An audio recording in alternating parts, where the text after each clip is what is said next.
ओला व सुका गांजा शेतातून पोलिसांनी केला जप्त। अमळनेर तालुक्यात गांजाची अवैध शेती आढळून आल्याने एकच खळबळ उडाली आहे।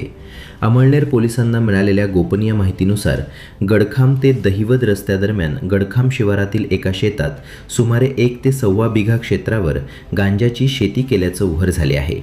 पोलीस निरीक्षक दत्तात्रय निकम यांना मिळालेल्या माहितीच्या आधारे त्यांनी DYSP विनायक कोते यांची परवानगी घेऊन तहसीलदार रुपेश कुमार सुराणा यांना पंचनाम्यासाठी घटनास्थळी बोलावले। त्यानंतर सकाळी 6 वाजता पोलीस पथकाने छापा टाकला। छाप्यात गडखाम येथील शेतकरी याने मका पिकासोबत गांजाची लागवड केल्याचे आढळून आले। शेतात सुमारे 6 फूट उंचीची गांजाची झारे उगवलेली होती, तसेच 5 ते 7 गोण्या ओला गांजा बांधून ठेवलेला दिसून आला, तर एका ठिकाणी गांजा वाळवण्यासाठी ठेवण्यात आला होता। तपासादरम्यान संबंधित शेतकऱ्याने काही दिवसांपूर्वी गांजा विकल्याची कबुली दिल्याचे समजते। घटनास्थळी फॉरेन्सिक पथकाने देखील पंचनामा सुरू केला आहे। कायदेशीर प्रक्रिया पूर्ण झाल्यानंतर सर्व गांजाची झाडे उपटून मुद्देमाल जप्त करण्यात आला आहे।